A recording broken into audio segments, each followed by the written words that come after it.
Madison. News! Okay, we'll start with this. Jake Paul took to his social media and stated, "We're going back-to-back. New York, Madison Square Garden, 2 main events. Showtime pay-per-view, it gets no bigger, it gets no better. Most valuable promotions."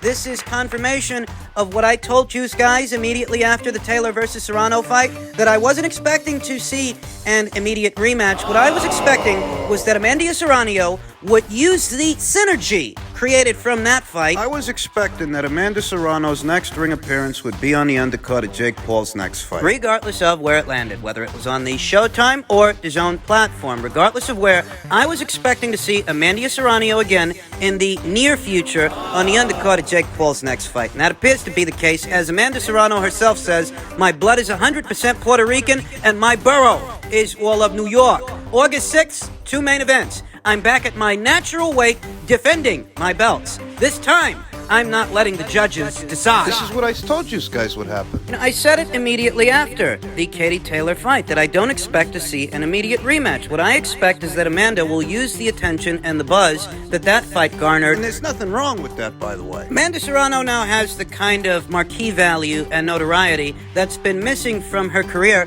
for a very long time, and she means to use that in what I believe will be her undisputed featherweight campaign. She has confirmed she will be returning to featherweight. She will be returning to 126 pounds, where I suspect in August she will be having a unification match. A unification match with Mexico's own WBA featherweight champion, Erica Cruz, who by way of her own social media stated in Espanol, Hoy hay un gran día de trabajo. No seré fácil de vencer. Agosto! which translated means there's a lot of work to do and I won't be easy to defeat. August! It hasn't been officially announced, it hasn't been officially confirmed that Amanda Serrano will be facing Erica Cruz in August on the undercard of Jake Paul's next fight. While it hasn't been confirmed, you see how all the pieces fit together.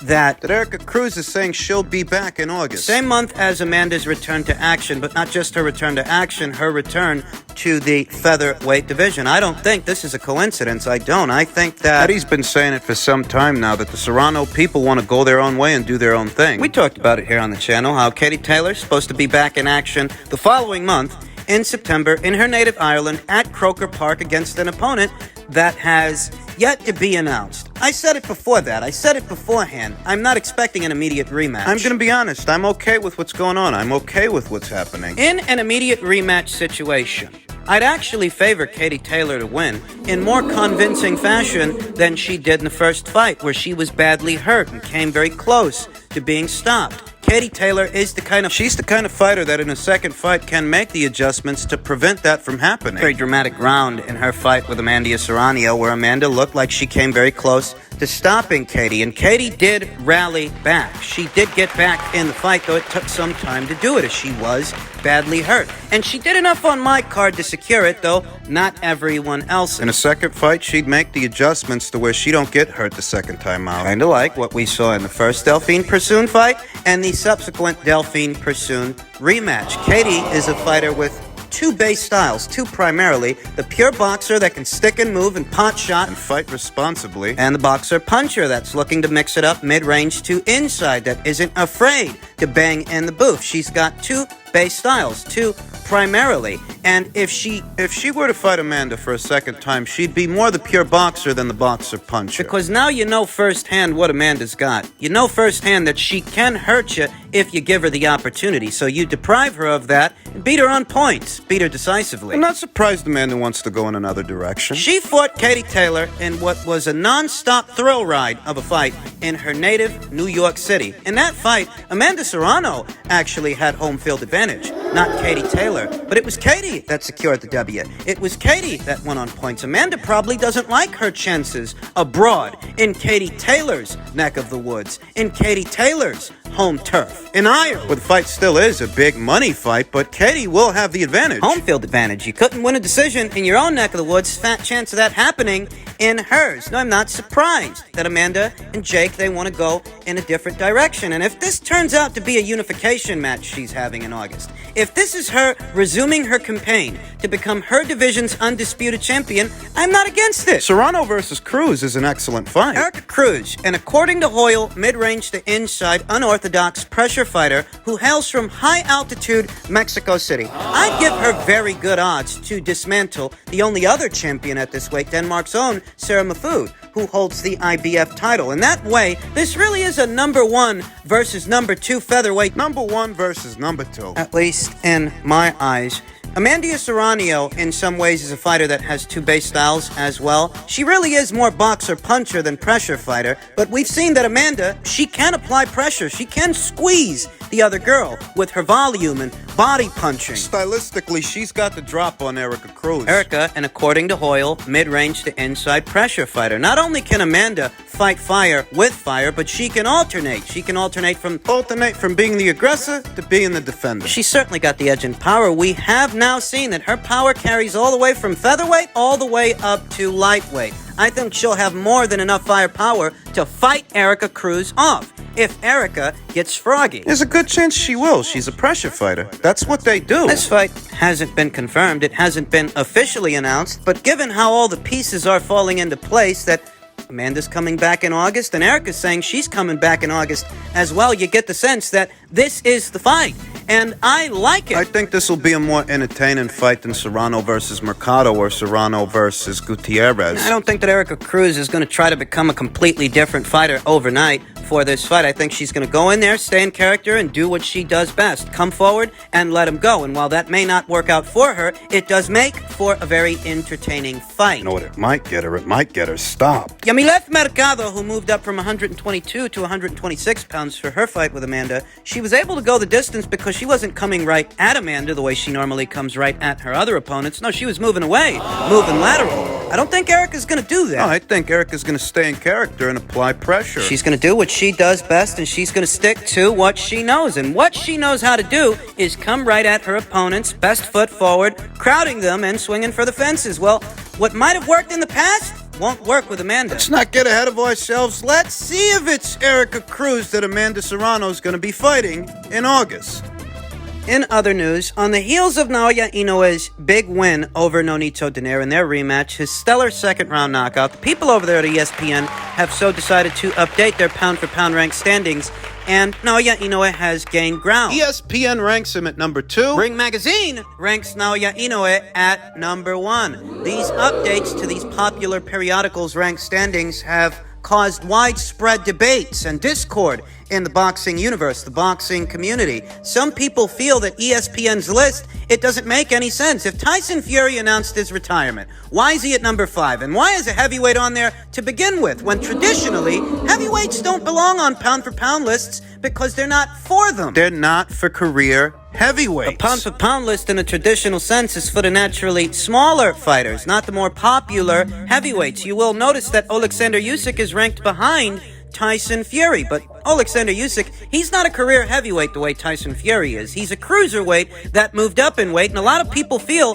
he's being slighted by ESPN. What has Errol Spence Jr. done that Alexander Usyk hasn't done? Usyk's been an undisputed champion already. Errol hasn't. Alexander Usyk is a reigning 2-division unified champion. He's not just living off the things he did in the cruiserweight division. He's currently reigning as a heavyweight champion. A unified champion in his second weight class, having beaten more active reigning world champions and taken belts from them than Errol Spence Jr. has. Alexander Usyk's got him beat in championship scalps 4-3. Yet on ESPN's ranked standings, Errol Spence Jr.'s top 5, not just top 5, top 3. Usyk, he's not even top 5. They've only got him in the top 6. The logic, if any, can't be reconciled. What's the point in becoming a multi-weight champion, a unified and/or undisputed champion, if... You know, they don't even have Jermell Charlo on their list. The people at ESPN have once again so decided to snub undisputed junior middleweight champion Jermell Charlo, but they've decided to rank Devin Haney. Listen, I got nothing against them ranking Devin Haney because I've got him ranked on my pound-for-pound list, just not ahead of Jermell. It doesn't make sense to rank him ahead of Jermell. He hasn't beaten more active reigning world champions and taken belts from them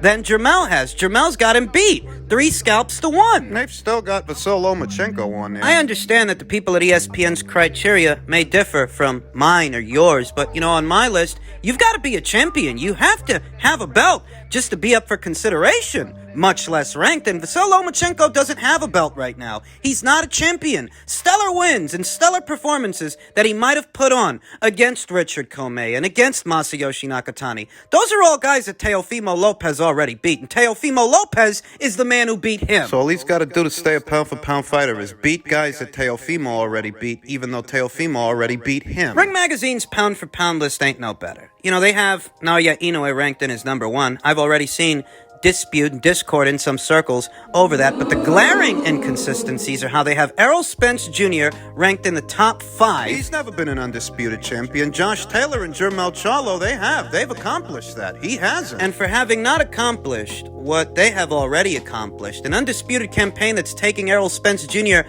how many years? Been like 3, 4, maybe even 5. What's the point in pursuing all the belts and becoming an undisputed champion when those who are tasked with chronicling the sport, all of its athletes and all of his heroes, don't give those heroes their just due? Jermell Charlo is the authority at 154 pounds. He's the man to beat. And for that, he gets snubbed by ESPN and underrated by Ring Magazine. Ring Magazine, who ranks Mexico's own Juan Francisco Estrada at number 5. That's right. They've got that guy in the top 5. That guy who hasn't fought in well over a year and won't return to action, it looks like, until the fall. And for that sparse schedule of activity, he ranks in at number 5. Naturally, they found a spot for Vasyl Lomachenko, who seems to be a big favorite with the pundits, a big favorite with the boxing scribes. I mean, listen, I like Vasyl Lomachenko. The guy's a pleasure to watch, but you are alienating a lot of people by affording him a spot when he ain't got a belt. He's not a champion. What kind of message do these inconsistencies send to the fighters and their managers and their promoters? You've got the pundits' favorites getting top spots and undisputed champions get snubbed. Jermell Charlo has been snubbed by ESPN. Davine Haney has been snubbed by Ring Magazine. What's the point in shooting for all the belts and becoming your division's undisputed champion if the pundits themselves aren't going to give you credit for it? Then what's the fucking point? You're always hearing boxing scribes and boxing fans alike harping that there are too many belts at a given weight and they need to be consolidated, that the champions need to fight the other champions, that there need to be more unification matches. Only so when that happens, the guys that emerge the victors don't get the credit. It hurts their own credibility. It does. I myself don't abide by either ESPN or Ring Magazine's pound-for-pound list. I keep my own with its own set of governing rules, governing criteria. But for those out there who see these lists and become enraged, well, it hurts ESPN's credibility. It hurts Ring Magazine's credibility. And they can't afford that at this time because print is a dying medium. Print is dying, and that ain't no fucking anecdote. That ain't no joke. Knee-jerk reactions in an impulse generation whose faces are all glued to what's on TikTok or what's on Instagram.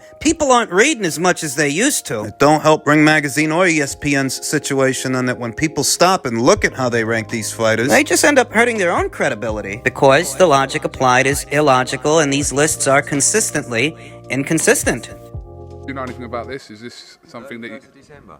I'm busy. I saw that. Everyone sent me that. 1 to 3. I wonder what Leonard Ellaby weighs at the moment, because I'm nearly 16 stone now. I'm like done 2.5 stone. I'm training for this opportunity, not for that opportunity with Leonard, but for this big opportunity that will probably present itself soon. Jake Paul, Leonard Ellaby, whoever it is, and there is a price, 10 mil. That's the price. And I was thinking about a split because Mike Coppinger sent me. For who? For Jake Paul or Ellaby? Yeah, I guess Jake Paul's the bigger fight. Maybe 20 mil for Jake Paul fight. But Coppinger messaged me last night and said, because he had the odds, and he was like, "Wow, that does over 1 million buys in the UK." He said, "Why don't you do it for charity?" I said, "We'll do a little bit for charity, but I want to get paid as well because I'll probably get knocked out." I said, "So 10 mil's my number, and if you think about the split in terms of popularity and success, Ellaby should get 500 grand. I get 10 mil. Easy fight to make." To that, Leonard Ellerby himself responded by saying, "Look, bitch, stop playing with me. I'm not going to play these kid games with you. It's fun and games to you until shit gets real." Money's real enough. Why isn't Leonard interested? There is a genuine commercial opportunity here for both Leonard Ellerby and Eddie Hearn to make the kind of money that their fighters make with each other. Yeah. No middleman. Might seem unorthodox, I know. Two promoters having an exhibition match? Yeah, it might seem unorthodox, but these are very unorthodox times. You have retirees and rappers and B-listers holding exhibition matches of their own, so why would two boxing promoters holding their own event, their own exhibition match of sorts, why should that be out of the realm of possibility? There's a genuine commercial opportunity there because... Hey, listen, it was Leonard that threatened Eddie with physical violence. He's the one who took it there. And for what? For some comments Eddie made about Leonard Ellerby's show with Gervonta Davis and Isaac Cruz? I mean, what are we really talking about here? This is the hurt business, after all. And if Leonard Ellerby is going as far as saying that he's willing to hurt Eddie Hearn, why not make some money doing it? Why not? This thing does over 1 million pay-per-view buys in the United Kingdom. Perhaps something close to it in the United States. There is a genuine commercial opportunity here, and Eddie Hearn has opened up the favorite with the bookies, the 3-1 favorite over Leonard Smellerby. Yeah, the bookies likely heard those stories about Leonard getting shoved in a broom closet. Well, he might want to play the tough guy now, but he wasn't the tough guy way back when Floyd owed Jay Prince some money, and in so many words, Jay Prince's henchmen, they got their paws on Leonard Ellerby and let him have what for. That's likely why Leonard's the underdog in this potential matchup, this potential fight. And I'm not kidding around. There is a genuine financial opportunity in a Leonard versus Hearn, Eddie Hearn, not to be confused. Leonard versus Hearn's 2.0. Leonard versus Eddie Hearn. The patented body attack from Eddie Hearn that I'm sure would fold Leonard Ellerby up like a beach chair. See what he did to Frank Smith. In truth, I think that Leonard's ego won't allow him to move forward with this financial opportunity because he's emotionally compromised, you understand. What you hear from him... Don't get me wrong, he is in his feelings. So much so that he's issuing out idle threats of violence. I mean, he's emotionally compromised enough that he's angry, but I don't actually expect him to follow through with any of the stuff he's saying, let alone attempt to turn over a profit from it when there's a genuine possibility that this thing does well at the box office, does well at the gate, gets worldwide attention. Leonard's only shooting off at the mouth because he views Eddie as some rich kid. If Leonard were half the promoter he claims to be, he'd jump on this opportunity to embarrass Eddie Hearn in front of a lot of people and make a lot of money. But Leonard's a nickel and dimer. He's a small-time guy with a small-time brain. He's an employee.